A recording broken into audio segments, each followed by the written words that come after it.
verskyn u lig vir die nasies, 'n vreugdeglans om die mense te verlig, tot die hele wêreld kan sien, U is die lig, mag U lig hier deur ons skyn.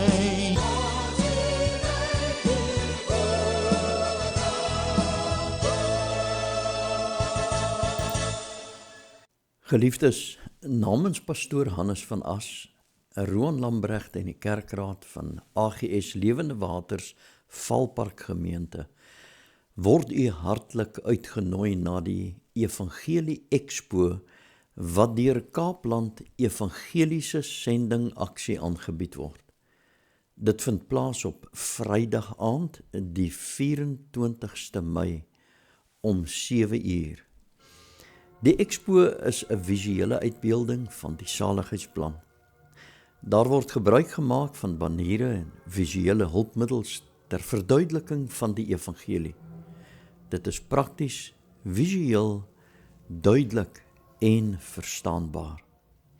Vir die ongeredde persoon is daar 'n boodskap van hoop op redding.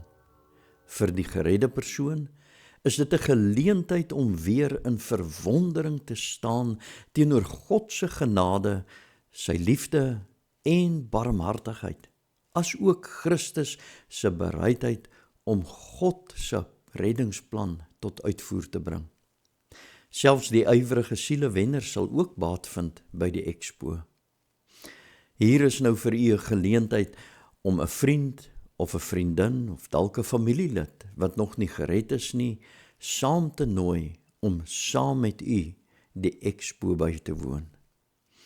Die expo begin, soos ek gesê het, 7:00 en die adres is 1 Tafelberg Crescent, Valpark.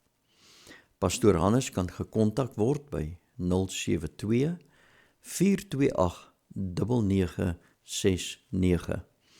Pastoor Roan kan dan ook gekontak word by 074 943 9113.